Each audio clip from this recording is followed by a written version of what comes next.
അദ്ദേഹത്തിന്റെയും ഭാര്യയുടെയും ഒരു വലിയ ഫീച്ചർ വന്നു. അപ്പൊ ഭാര്യ പറയാണ്, അദ്ദേഹം വന്ന് വലിയ സെലിബ്രിറ്റിയാണ്, അദ്ദേഹം എവിടെ പോയാലും രാത്രിയിൽ വീട്ടിൽ തിരിച്ചു വന്നാൽ അന്നത്തെ ദിവസത്തെ മുഴുവനും വിശേഷവും പറഞ്ഞിട്ടേ അദ്ദേഹം കിടന്നുറങ്ങൂ. വന്നാൽ അന്നത്തെ യാത്രയുടെ മുഴുവൻ വിശേഷവും പറയും. ഇത് കാണിച്ചിട്ട് എന്റെ ഭാര്യ എന്നോട് പറഞ്ഞു, നോക്ക്, ഇത്രയും തിരക്കുള്ള ആള് പാതിരാത്രി വന്നാൽ അന്നത്തെ വിശേഷം പറഞ്ഞിട്ടേ കിടന്നുറങ്ങും. ഞാൻ പറഞ്ഞു, ഈ വകലും 2 മണിക്കൂർ പറഞ്ഞിട്ട് തിരിച്ചു വന്നിട്ട് അന്നത്തെ ബക്കറ്റ് പിരിവ് എത്ര, ദുആ വസിയത്ത് എത്ര എന്നൊക്കെ പറഞ്ഞിട്ട് ഉറങ്ങാൻ എന്നെ കൊണ്ട് പറ്റൂല. വകല് കഴിയുമ്പോ തന്നെ ഏതാണ്ടില്ല കാളവണ്ടി അഴിച്ചിട്ട് മാറിയ. 4 മാസം കഴിഞ്ഞില്ല അടുത്ത വാർത്ത നോക്കിയപ്പോൾ ആ ഭാര്യ ആത്മഹത്യ ചെയ്തു അത്ര. ഞാൻ ആ വാർത്തയായിട്ട് നേരെ ഓടി വീട്ടിലേക്ക്. കണ്ട, എല്ലാം പ്രകടനപരത, എല്ലാം വെറും ഡിസൈനുകൾ, തരിവള കുലുക്കി നല്ല ആർഭാടത്തിന്റെ വസ്ത്രമിട്ട് റീൽസുകളിൽ ആടിത്തുമറുക്കുന്നവർ ഉള്ളിലെ കഥനകഥങ്ങളാണ് വെളിയിലോട്ട് വരിക. സഹോദര സഹോദരി, ഇനി കാണാൻ പോകുന്ന ഒരു വലിയ വിപ്ലവമേറെന്നറിയോ? കുറെ കഴിയുമ്പോൾ പള്ളികളുടെ സഫുകൾ യുവാക്കളെ കൊണ്ട് നിറയും. ഇൻഷാ അല്ലാഹ് അല്ലാഹു നമുക്കത് കാണാൻ തൗഫീഖ് നൽകട്ടെ. വീട്ടിലെ ഭർത്താക്കന്മാർ, കുടുംബനാഥന്മാർ, മാതാപിതാക്കൾ എല്ലാവരും പള്ളികളുടെ മുകളിലേക്ക് സമാധാനം എന്ന് പറയുന്ന മനുഷ്യൻ ജീവിതത്തിൽ ആഗ്രഹിച്ച ചതുർത്ഥ്യാക്ഷരമുണ്ടല്ലോ, അത് കിട്ടാൻ കഴിയാതെ പട്ടായയിലേക്ക് ടൂർ പോയവർ, വെസ്റ്റേൺ കൺട്രികളിൽ ഓടിത്തിമർത്തവർ, എല്ലാ അലങ്കാരവും ആഹ്ലാദവും ആർഭാടവും ഉള്ളപ്പോ ഒരൽപ്പ സമാധാനം കിട്ടാറ് അവസാനം മലാബിദിക്രില്ലാഹി തത്മഇന്നുൽ ഖുലൂബ്, അല്ലാഹുവിന്റെ പള്ളിയിൽ സമാധാനം തേടി സ്വലാത്തുകളിലേക്ക് അഭിരമിച്ചു പോകുന്നവർ എത്രയെത്ര ആളുകളെയാണ് നമുക്ക് കാണാൻ കഴിയുന്നത്. അല്ലാഹു തൗഫീഖ് നൽകട്ടെ. ആമീൻ യാ റബ്ബൽ ആലമീൻ. അധിക മനോഹര നൂറുല്ലാഹ് അഹ്മദ് നബിയിൽ സല്ലല്ലാഹു അഗരിദയാലു ഹബീബുല്ലാഹ് ആമന്നാ ബി റസൂലില്ലാഹി ഹസ്ബി റബ്ബി. പടച്ചമ്പുരാനെ, ഇതാണ് ഒരു 2 ആഴ്ച മുമ്പൊക്കെ എന്താ പുകില്. ആ വാർഡ് ജയിച്ചു, ഈ വാർഡ് ജയിച്ചു, ആ സീറ്റ് കിട്ടി, ഈ സീറ്റ് കിട്ടി, കൂലു തക്ബീർ അല്ലാഹു അക്ബർ, എന്താ നമ്മുടെ മുദ്രാവാക്യം. പക്ഷെ ഈ ഇവിടെ വന്ന് നമ്മൾ ഹസ്ബി റബ്ബി ജല്ലല്ലാഹ്, നമ്മളൊക്കെ അതിന് നാവുമൊന്നുമില്ല, ബാക്കി എല്ലാത്തിനും നമുക്കാവും. അല്ലാഹു നമ്മളെ കാത്തിരക്ഷിക്കട്ടെ. ഉറക്കെ പറയും, വെള്ളിയാഴ്ച രാവിലെ നമുക്ക് പെട്ടെന്ന് ദുആ ചെയ്യാം. ഞാൻ 12 മണിയാകുമ്പോൾ ഇൻഷാ അല്ലാഹ് നിർത്തും. നിങ്ങൾ നേരത്തെ വന്നവരാന്ന് എനിക്കറിയാം. എന്റെ ബസ്സൊക്കെ ഇപ്പോൾ അടങ്ങിയെങ്കിലും 12 മണിക്ക് എത്തിയാ പോരെ പോരെ. എത്ര യുവാക്കളുണ്ട് എന്റെ മുമ്പിൽ. മോനെ, ഞാനൊന്ന് ചോദിക്കട്ടെ, എന്ത് നേടി? നിങ്ങളുടെ ജീവിതത്തെ ഒന്ന് പുറകോട്ട് തിരിഞ്ഞു നോക്ക്. എന്ത് നേടി? എന്താ ബാക്കി? എന്താണ് നമുക്ക് ബാക്കി ഉണ്ടായി? നമ്മൾ ഈ പണിത് വെച്ച കോൺക്രീറ്റ് സൗധങ്ങൾ നമുക്ക് ബാക്കിയായതാണ്. സമാധാനത്തോടെ ഉറങ്ങാൻ നമുക്ക് ഇതിനകത്ത് പറ്റുന്നുണ്ടോ? ഉണ്ടോ? ഇത്രയും വലിയ വീടുണ്ടാക്കിയിട്ട് സമാധാനത്തോടെ ഉറങ്ങാൻ? നമ്മൾ ഉണ്ടാക്കിയ ഏറ്റവും മനോഹരമായ കാറിൽ അപ്പുറത്തിരിക്കുന്ന ഭാര്യയുമായി സന്തോഷത്തോടെ ഒരു 4 കിലോമീറ്റർ പോകാൻ പറ്റുന്നുണ്ട്. 4 കിലോമീറ്റർ കഴിയുമ്പോൾ 2 പേരും അടി കൊടുക്കും. ഇല്ല. പിന്നെ എന്താ ഈ ദുനിയാവിൽ നമ്മൾ നേടിയത്? കൗമാരം കഴിഞ്ഞു, യൗവനം കഴിഞ്ഞു. എന്നാൽ അല്ലാഹുവിന്റെ അടുക്കലേക്ക് നമ്മൾ പോയാൽ പശ്ചാത്താപവിവശമായ ഹൃദയവുമായി, നിങ്ങൾക്കറിയുമോ എന്ന് എനിക്കറിയില്ല, ലോക ചരിത്രത്തിലെ ഏറ്റവും മനോഹരമായ ജാജ്വലമായ ഒരു ചരിത്രമുണ്ട്. അല്ലാഹുവിന്റെ പ്രവാചകൻ നബി മുഹമ്മദ് മുസ്തഫ, ഹബീബായ നബി മുഹമ്മദ് മുസ്തഫ സല്ലല്ലാഹു അലൈഹി വസല്ലമ ആകാൻ കഴിയുമെങ്കിൽ ആകൂ സഹോദര, ആകാൻ കഴിയുമെങ്കിൽ ആകണേ പെങ്ങളെ. അല്ലാഹുവിന്റെ പ്രവാചകൻ നബി മുഹമ്മദ് മുസ്തഫ സല്ലല്ലാഹു അലൈഹി വസല്ലം വഫാത്തായപ്പോ ഇസ്ലാമിക സാമ്രാജ്യം പിടിച്ചു കുലുക്കപ്പെടുകയായിരുന്നു. അതേവരെ അവര് ലോകത്തിന്റെ നേതാവായി കണ്ട, അവരെ ജീവിതത്തിന്റെ താങ്ങന്തണലുമായി കണ്ട ഹബീബായ നബി തങ്ങൾ വഫാത്തായിരിക്കുന്നു എന്ന വാർത്ത കേട്ടപ്പോ അല്ലാഹുവിന്റെ റസൂൽ വഫാത്താകുന്നതിന് ഒരു 4 മാസം മുമ്പ് ഇസ്ലാമിലേക്ക് വന്ന പുതുവിശ്വാസികൾ ഹബീബായ നബി സല്ലല്ലാഹു അലൈഹി വസല്ലം വഫാത്തായെന്ന് കേട്ടപ്പോ അവരെല്ലാവരും പറഞ്ഞു, ഇനി ഞങ്ങൾ ഇസ്ലാമിലേക്കില്ല. അവരെല്ലാവരും മുർത്തദ്ദുകളായി തിരിച്ചുപോയി. ആ സമയത്താണ് അല്ലാഹുവിന്റെ റസൂൽ വഫാത്തായപ്പോ ഇസ്ലാമിക സാമ്രാജ്യത്തിന് നാഥനില്ലെന്ന് ഉറപ്പിച്ചിട്ട് ഒരു വിഭാഗം ആളുകൾ പറഞ്ഞു, ഞങ്ങൾ ഇനി സക്കാത്ത് തരികയില്ല. ഹബീബായ നബി തങ്ങൾ റൗളയുടെ ഓരത്തേക്ക് തിരിച്ചു പോവുകയും സിദ്ദീഖ് റളിയല്ലാഹു തആല അൻഹു ഖിലാഫത്ത് ഏറ്റെടുക്കുകയും ചെയ്ത കാലം, ആ സമയത്ത് ഇസ്ലാമിക സാമ്രാജ്യം, ഇസ്ലാമിന്റെ ലോകം ഇങ്ങനെ പിടിച്ചു കുലുക്കപ്പെട്ടപ്പോ ആ സമയത്ത് അല്ലാഹുവിന്റെ റസൂൽ വഫാത്തിന് തൊട്ടു മുമ്പ് ആ മുർത്തദ്ദുകളോട് നേരിടാൻ, ഇസ്ലാമിൽ നിന്ന് തിരിച്ചുപോയ കപട വിശ്വാസികളോട് യുദ്ധം നയിക്കാൻ അല്ലാഹുവിന്റെ റസൂൽ ഇസ്ലാമിക ലോകം മാറ്റി ഉലഞ്ഞ നേരത്ത് അല്ലാഹുവിന്റെ റസൂൽ പതാക ഏൽപ്പിച്ചതാരെന്നറിയോ? 17 വയസ്സ് പ്രായമുള്ള മഹാനായ സയ്യിദുനാ ഉസാമ, മഹാനായ ഉസാമത്ത് ബിൻ സൈദ് റളിയല്ലാഹു അൻഹു. ഈ ചരിത്രങ്ങളുടെ പിന്നാമ്പുറങ്ങളിലൂടെ നടക്കുക. ഈ ഇസ്ലാം വിമർശിക്കപ്പെടുമ്പോ, അതിനെ തകർക്കാൻ ആളുകൾ ഒരുമിച്ച് കൂടുമ്പോ, ബുൾഡോസറുകളും മണ്ണുമാന്തി ഇസ്ലാമിന്റെ അടയാളങ്ങളെ തകരുമ്പോ, ലോകത്ത് മുസ്ലിം എന്ന് പറയാൻ ബുദ്ധിമുട്ടുന്ന സമയത്ത് ഒരേപോലെ ഇസ്ലാം എന്ന വെളിച്ചത്തിന് നേരെ ലോകശക്തികൾ പാഞ്ഞു വരുമ്പോ, ഇസ്ലാം ആടി ഉലയുന്ന നേരത്ത് അതിന്റെ മുന്നിൽ നിൽക്കേണ്ട ദൗത്യമാർക്കാ? കാസർഗോഡ് ഏറ്റവും വലിയ ധൈര്യവും സ്ഥൈര്യവുമുള്ള യുവതയോട്, ഏത് കാര്യത്തിൽ നിങ്ങൾ മുന്നിലാണല്ലോ, ദുനിയാവിന്റെ കാര്യത്തിൽ നിങ്ങൾ മുന്നിലാണ്, ആഖിറത്തിന്റെ കാര്യത്തിലും കാസർഗോഡ് യുവാക്കൾ മുന്നിലാണ്. ഉറൂസ് വന്നാൽ അതിന്റെ മുമ്പിൽ സംഘാടകരായിട്ടവരുണ്ട്. റബീഉൽ അവ്വൽ വന്നാൽ സ്വലാത്ത് ചൊല്ലിയവര് മുമ്പിലുണ്ട്. റമളാൻ വന്നാൽ അവര് മുമ്പിലുണ്ട്. അതോടൊപ്പം തന്നെ കല്യാണത്തിന്റെ തലേന്ന് ഏത് ആവാസം കാണിക്കാനും അവര് മുമ്പിലുണ്ട്. ഏത് കാര്യങ്ങൾ വന്നാലും അതിന്റെ തുടക്കം കാസർഗോഡ് നിന്ന. സഹോദരാ, നിനക്കൊരു ദൗത്യമില്ലേ മോനെ?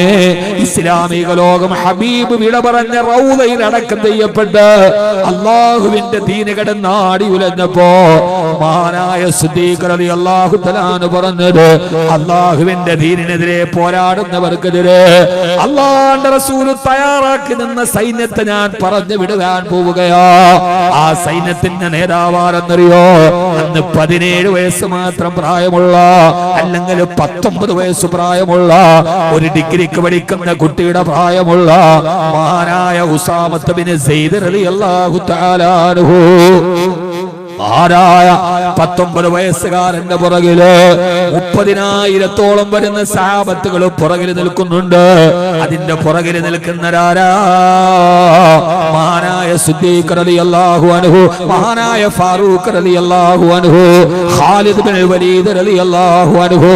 19 വയസ്സുള്ള ഉസാമ കൊടി പിടിച്ചു മുമ്പിൽ പോകുമ്പോ തൊട്ടു പുറകിൽ 61 വയസ്സുകാരനായ സിദ്ദീഖുൽ അക്ബർ റളിയല്ലാഹു അൻഹു ഉണ്ട്, ഫാറൂഖ് റളിയല്ലാഹു തആല അൻഹു ഉണ്ട്.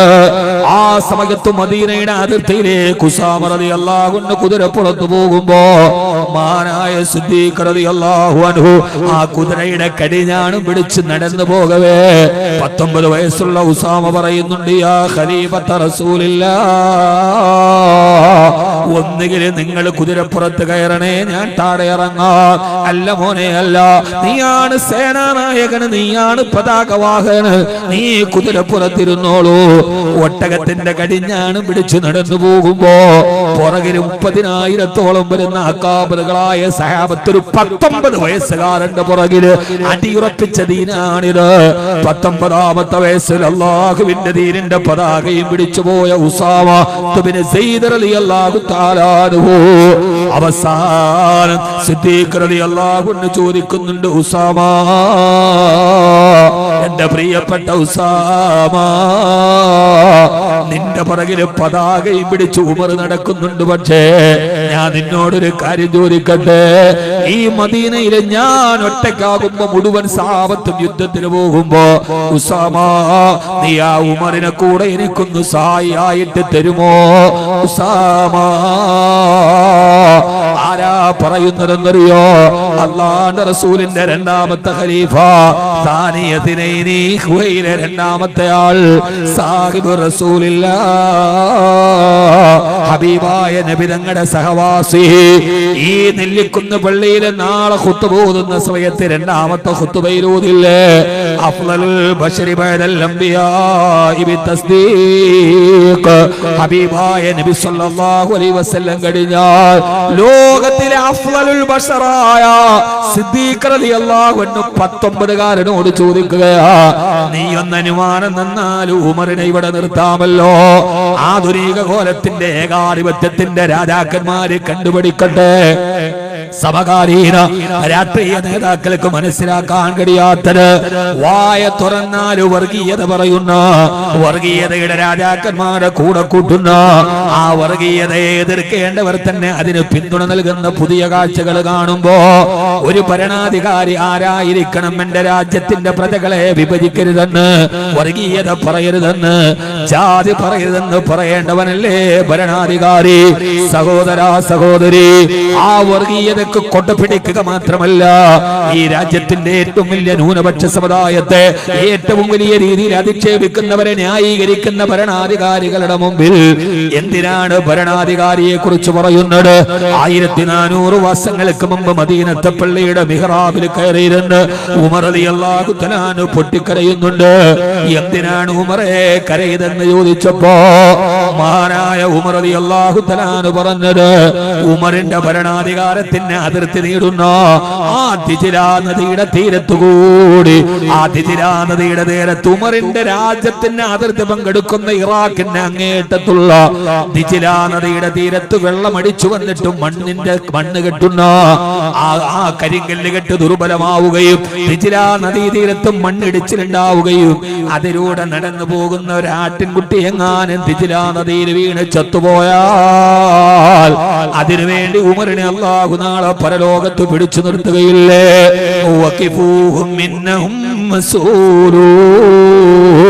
നിൽക്കടാ ചോദ്യത്തിന് ഉത്തരം പറഞ്ഞിട്ട് പോയാൽ മതി എന്ന് പറയുന്ന പരലോകത്ത് ഉമറിനെ അല്ലാഹു പിടിച്ചു നിർത്തുകയില്ലേ എന്ന് ഓർത്തിട്ട് മദീനത്തെ പള്ളിയുടെ മിഹ്റാബിൽ ഇരുന്നിട്ട് കരയുന്ന ഭരണാധികാരി അറിയോ എന്ന് പറഞ്ഞാൽ കേരള കർണാടക സംസ്ഥാനത്തിന് അതിർത്തി പങ്കിടുന്ന മംഗൽപാടിയിലെ ഏതോ ഒരു തോട്ടിന്റെ കരയിൽ മണ്ണിടിച്ചിലുണ്ടാവുകയും അതിലൂടെ നടന്നു പോകുന്ന ഒരാടതിന് വീണ് ചത്തുപോവുകയും ചെയ്തതോർത്ത് തിരുവനന്തപുരത്ത് നിയമസഭാ മന്ദിരത്തിലെ കസേരയിൽ ഇരുന്നിട്ട് മുഖ്യമന്ത്രി പൊട്ടിക്കരയുക അങ്ങനെ ഒരു ചരിത്രത്തെ സങ്കല്പിക്കാൻ കഴിയോ അങ്ങനെ ഒരു ചരിത്രമുണ്ടായ കാലമുണ്ട് ആരോടാണ് ഈ പറയുന്നത് വികസനത്തിന്റെ പേര് പറഞ്ഞ ദേശീയപാത നിർമ്മിക്കപ്പെടുമ്പോ അതിന്റെ മണ്ണിടിച്ചിലുണ്ടായി പാവപ്പെട്ടവന്റെ മുകളിലോട്ട് അത് തകർന്നു വീഴുന്ന പുതിയ കാലത്തിന്റെ ഈ കെട്ടകാഴ്ചകളിൽ ഉമർ റളിയല്ലാഹു തആല അൻഹുവിനെ നിങ്ങൾക്ക് ചിന്തിക്കാൻ കഴിയുമോ 45 കോടി രൂപ മുടക്കിയിട്ട് ഈ കാസർഗോഡ് ജില്ലയുടെ കേരള സംസ്ഥാനത്തിന്റെ അതിർത്തിയുടെ അങ്ങേറ്റത്തുള്ള കാസർഗോഡ് ജില്ലയില് 42 കോടി രൂപ മുടക്കിയിട്ട് ഒരു മനുഷ്യന്റെ ജീവിതത്തിലെ ഏറ്റവും വലിയ അവശ്യ സംവിധാനമായ അവന്റെ ആരോഗ്യ രംഗത്തിന്റെ ഏറ്റവും വലിയ കെടുകാര്യസ്ഥതയായി മെഡിക്കൽ കോളേജ് നിലനിൽക്കുമ്പോ ജനകീയ പ്രസ്ഥാനങ്ങളും പ്രക്ഷോഭങ്ങളും അതിനെ ഏറ്റെടുക്കുമ്പോ താൻ ഭരിക്കുന്ന രാജ്യത്തെ പൗരന്റെ ആരോഗ്യ സംവിധാനത്തിന് പോലും യാതൊരുവിധ പ്രാമുഖ്യവും കൊടുക്കാത്ത ഭരണാധികാരികളുടെ കാലത്ത് ഓപ്പറേഷൻ ചെയ്തിട്ട് തിരിച്ചിറങ്ങി വന്ന് 6ാം മാസത്തിൽ ഓപ്പറേഷൻ വെച്ച തുണിയെ പ്രസവിക്കുന്ന കാലത്ത് ഓപ്പറേഷൻ കഴിഞ്ഞ പെണ്ണിന്റെ വയറ്റില് ഓപ്പറേഷന് കൊണ്ടുവന്ന തുണി വെച്ചിട്ട് കൂട്ടിപ്പെട്ടുന്ന കാലത്ത് ഇന്ന് ഹൈക്കോടതി പറഞ്ഞത് മെഡിക്കൽ കോളേജിൽ കിടന്ന് വേണു എന്ന ഒരു മനുഷ്യൻ മരിച്ചത് അവിടുത്തെ ഉദ്യോഗസ്ഥരുടെ കെടുകാര്യസ്ഥതയാണെന്ന് നീതിപീഠം പറയുമ്പോ സഹോദര സഹോദരി ആരാണ് ന്യായാധിപനെന്ന് ആരാണ് ഭരണാധികാരി എന്ന് ആരാണ് ഈ ലോകം ഭരിക്കേണ്ടതെന്ന് രാജാവായ സിദ്ദീഖ് റളിയല്ലാഹു അൻഹു 19 വയസ്സുകാരനോട് താണുകയാണ് ചോദിക്കുന്നു. ഉമറിനെ ഈ ലോകത്തുനിന്ന് മദീനയിൽ വിട്ടിട്ട് പോകുമോ? കാരണം എന്തെന്നറിയോ? അന്ന് ഉമർ റളിയല്ലാഹു തആല അൻഹു മദീനയുടെ ചീഫ് ജഡ്ജിയാണ്. അന്ന് ചീഫ് ജഡ്ജായി ഉമർ റളിയല്ലാഹു തആല അൻഹുവിനെയാണ് നിയമിച്ചത്. അതുകൊണ്ട് ഉമറിനെ ഇവിടെ വിട്ടിട്ട് പോകണേ.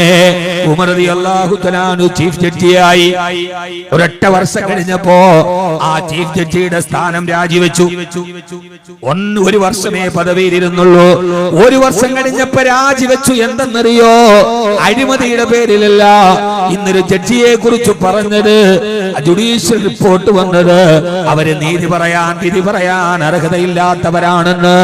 ചീഫ് ജഡ്ജിയുടെ മദീനയുടെ ചീഫ് ജഡ്ജായിട്ട് 1 വർഷം കഴിഞ്ഞപ്പോ രാജിവെച്ചു. എന്തിനെന്നറിയോ? മാനവറുകൾ പറയുകയാണ്, 1 വർഷമായി ഞാൻ ജഡ്ജിയായിട്ടിരിക്കുന്നു, ഇതേവരെ 2 പേര് കേസുമായിട്ട് എന്റെ മുമ്പിൽ വന്നിട്ടില്ല. 1 വർഷമായിട്ട് ആ കോടതിയിൽ ഒരു കേസ് നടന്നിട്ടില്ല. ഇന്നേ വരെ 2 ആളുകൾ എന്റെ മുമ്പിൽ കേസുമായി വന്നിട്ടില്ല. പിന്നെന്തിനാണ് പൊതുഖജനാവ് നശിപ്പിക്കുന്ന ഈ കോടതി? കണ്ണുള്ളവരെ തുറന്നു കാണുക, കാതുള്ളവരെ തുറന്നു കേൾക്കുക. എന്തിനാണ് രാഷ്ട്രീയത്തിലും മതമിടുന്നത് എന്ന് ചോദിച്ചാൽ, ആ രാഷ്ട്രീയത്തിലും മതം സ്വാധീനം ചെലുത്തിയൊരു കാലത്ത് മദീനയിൽ 1 വർഷക്കാലം കോടതിയിൽ ഒരു പെറ്റി കേസ് വരാത്തൊരു കാലമുണ്ടായിരുന്നു. ആ കാലം വന്നത് ഉമറിന്റെ കാലത്താണ് റളിയല്ലാഹു തആല അൻഹു. പരസ്പരം അങ്ങോട്ടും ഇങ്ങോട്ടും യുദ്ധം ചെയ്തിട്ട് യുദ്ധം കഴിഞ്ഞ് തിരിച്ചു വരുന്ന നേരത്ത് ആദ്യം കാണുന്നവന്റെ വീട്ടിൽ കയറി അവന്റെ ഭാര്യയെ മാനഭംഗം ചെയ്തിരുന്ന കാട്ടറബികള് 1 വർഷക്കാലം മദീനയിൽ ഒരു പെറ്റി കേസില്ലാതെ വന്നത് മതവും രാഷ്ട്രീയവും ഒന്നായി മാറിയ കാലത്താണ്. തന്റെ പ്രിയപ്പെട്ട വ്യാപാര സ്ഥാപനത്തിൽ ഇരിക്കുന്ന നേരത്തെ ഒരു പാതിര, ഒരു പട്ടാപ്പകൽ ഒരു പെണ്ണ് കടന്നു വന്ന് ആ പെണ്ണിനോട് ശാരീരിക ബന്ധത്തിൽ ഏർപ്പെടുത്തിട്ട് അവസാനം പശ്ചാത്താപമുണ്ടായി അല്ലാഹുവിന്റെ റസൂലിന്റെ അടുക്കൽ ചെന്നിട്ട്, ഞാൻ വ്യഭിചരിച്ചു നബിയേ. ഒന്നൊരു ചെറുപ്പക്കാരൻ അല്ലാഹുവിന്റെ പ്രവാചകന്റെ അടുക്കൽ ചെന്ന് സ്വന്തം ശരീരത്തിന്റെ കുറ്റങ്ങളേറ്റ് പറഞ്ഞത് FIR സമർപ്പിക്കപ്പെട്ടിട്ടില്ല, പ്രോസിക്യൂഷന്റെ വാദങ്ങളില്ല, മെമ്മറി കാർഡ് മാറ്റിയിട്ടില്ല. ഒരു പോലീസ് സ്റ്റേഷൻ പോലും നിലവിലില്ലാത്ത കാലത്ത്, ഒരു കാക്കിയുടെ അടയാളമില്ലാത്ത കാലത്ത്, ഒരു ഹെഡ് കോൺസ്റ്റബിൾ പോലും ഇല്ലാത്ത കാലത്താണ് അറിയാതെ വ്യഭിചരിച്ചിട്ട് അല്ലാഹുവിന്റെ റസൂലിന്റെ അടുക്കൽ പോയിട്ടൊരു ചെറുപ്പക്കാരൻ എറിയ നബിയെ, എറിയ എന്നെ കൊല്ലു നബിയെ എന്ന് തിരിച്ചു പറഞ്ഞത്. മതത്തിലേക്ക് രാഷ്ട്രീയം കടന്നപ്പോ, രാഷ്ട്രീയത്തിലേക്ക് മതത്തിന്റെ സൗന്ദര്യം കടന്നപ്പോ, ഒരു പോലീസ് സ്റ്റേഷൻ നിലവിലില്ലാത്ത കാലത്ത്, ഒരു ചാർജ് ഷീറ്റ് എഴുതാത്ത കാലത്ത് വ്യഭിചരിച്ചു എന്ന് ഏറ്റു പറയുന്ന ചെറുപ്പക്കാരെ കാണണോ? സഹോദര സഹോദരി, മഹാനായ സയ്യിദുനാ ഉമർ റളിയല്ലാഹു അൻഹു പറയാ, 1 വർഷമായിട്ട് 2 പേരെന്റെ മുമ്പിൽ ഒരു കേസിന് വന്നിട്ടില്ല. പ്രിയപ്പെട്ട സഹോദര സഹോദരി, 3000 വരുന്ന സഹാബത്തുമായിട്ട് അല്ലാഹുവിന്റെ ദീനിനു വേണ്ടി പോകുമ്പോ മഹാനായ ഉസാമ റളിയല്ലാഹു അൻഹുവിന്റെ പ്രായം 19 വയസ്സ്. 19 വയസ്സ്, വെറും 19. ഒരു ഡിഗ്രിക്കാരന്റെ പ്രായത്തിലാണ് അല്ലാഹുവിന്റെ ദീനിനെ ചുമലിലെത്തിയത്. കൗമാരമാണ് പ്രശ്നം. ഈ കൗമാരത്തെ നിയന്ത്രിച്ചില്ലെങ്കിൽ വലിയ പ്രശ്നത്തിലോട്ട് കടക്കും. യുവാക്കളല്ല, യുവാക്കൾക്ക് ബോധോദയം ഉണ്ടാവാൻ തുടങ്ങി. അതിനൊരു ചെറിയ ഒരു പരിധിയുള്ളത് കഴിഞ്ഞാൽ അവർക്ക് ബോധോദയം ഉണ്ടാകും. പക്ഷെ കൗമാരം വലിയ പ്രശ്നമാണ്.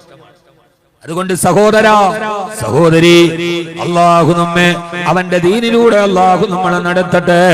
അല്ലാഹു നമ്മളെ അവന്റെ